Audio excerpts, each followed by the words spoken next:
Стадион. Емисија за вашата вистина.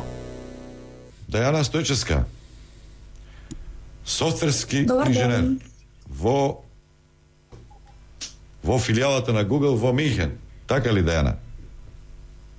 Да, така е. Добар ден. Благодарам на поканата. Дајана, колку време си во Google? Јас се приклучив лани во февруари.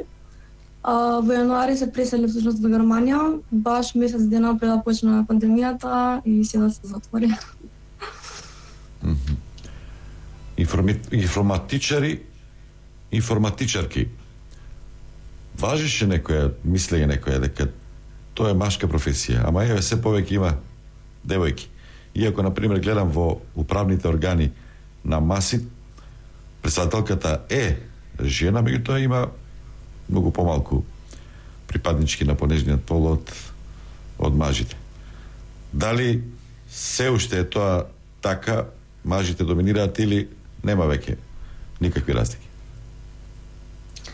Па моментално кај мене на работа во тимот се уште е поголем процентот на машки, но не мислам дека тоа е проблем, ниту мислам дека треба да се смета тоа како машка професија. Ги охрабрувам сите кои што сметаат дека сакаат нели да работат во оваа индустрија, да се приклучат и да немаат никакви ограничувања за тоа.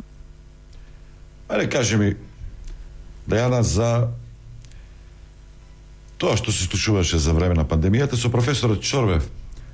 Нешто спомнавме дека пандемијата го забрза тој процес, веќе започнат на дигитализација.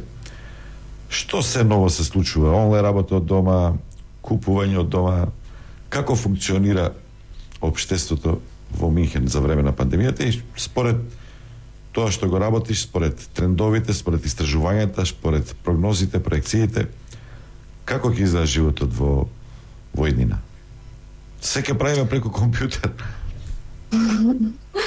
Па, дефинитивно многу се смени. Значи, јас, како што кажав, имав само месец дена прилика да видам како изгледа животот во нормално, нели, во нормално време. Потоа почнавме да работиме од дома, буквално целата комуникација се одвива онлайн, нема тимбилдинзи, тоа се откажа. Како што спомнавте вие, се купува онлайн, продавниците така во време зависи од ограничувањето од локдаун, некогаш работат, некогаш не.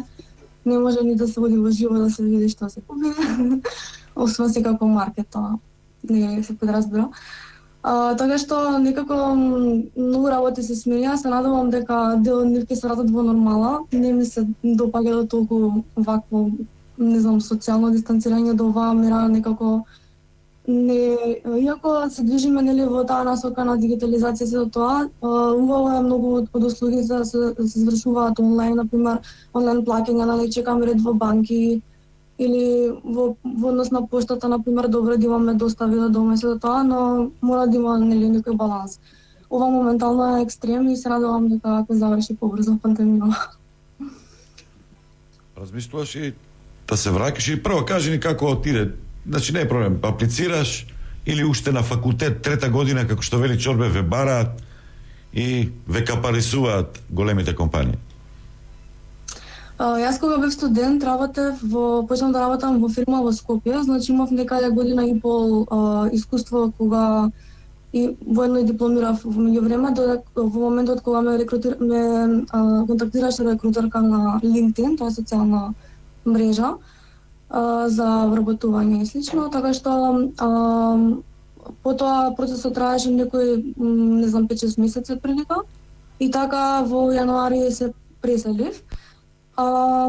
Јас во однос на прашањето дали би се вратила, мислам дека ја постои можноста да би се вратила, но секако да се средат нели работите во државата, да биде нели малку подобро. Од општествен аспект зборувам, како што кажа деканот, IT индустријата е веќе во чекор со современите светски трендови, не мислам дека застануваме во тоа поле. Така што постои таа можност. Јас сепак првичната причина зашто отидов е затоа што добив нели понуда за работа од Google, каде што сметав дека можам да се надоградувам и да имам искуство. Не дека се заминав точно заради државата, нели и таквите работи, ако мислам дека, како што кажав, ако се подобрат работите, јас сум отворена да би се вратила тука. Еве ги читам тука просеците за 2020 година во време на пандемија, просечна плата на програмери бруто во Македонија 100.000 денари. Сега, дали е точно тоа што го спомена и дека на дека не секогаш причината за заминувањето е платата, затоа што можеби во Германија или во Франција или во Америка е повисока платата, но таму се и повисоки и даноците, давачките.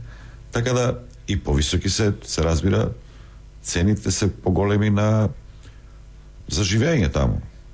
Не само даноците, туку трошоците за излегување, за кирија и така натаму. Значи со слични пари подобро може да се живее во Македонија отколку во Германија. Значи, дали е точно тоа дека не заминуваат младите поради платата, поради парите, туку претежно поради лошиот амбиент, лошата клима, закрвена конфликт, некоја апатија, неперспективност, безперспективност што владее во државата. Повели.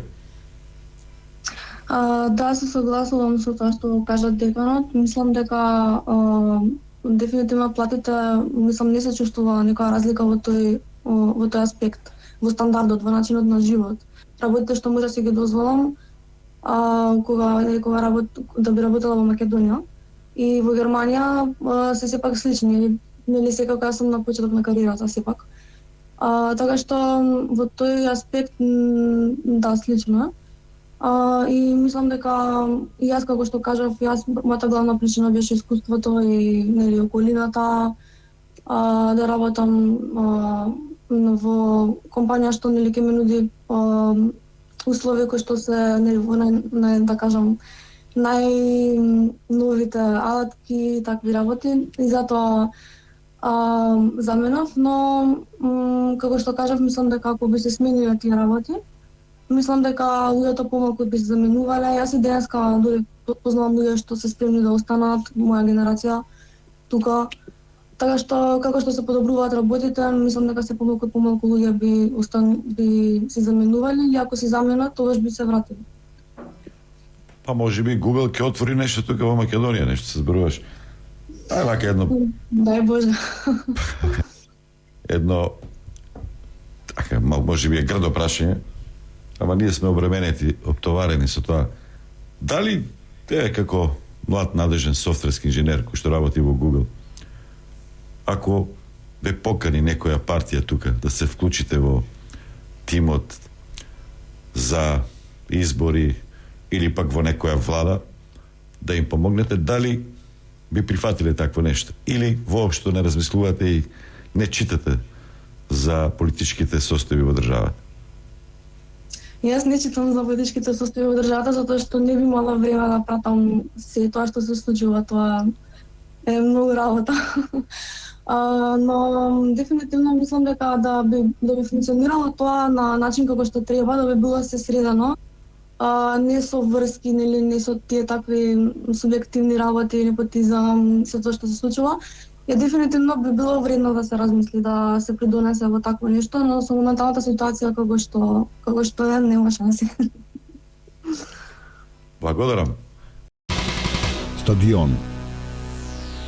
Емисија за вашата вистина.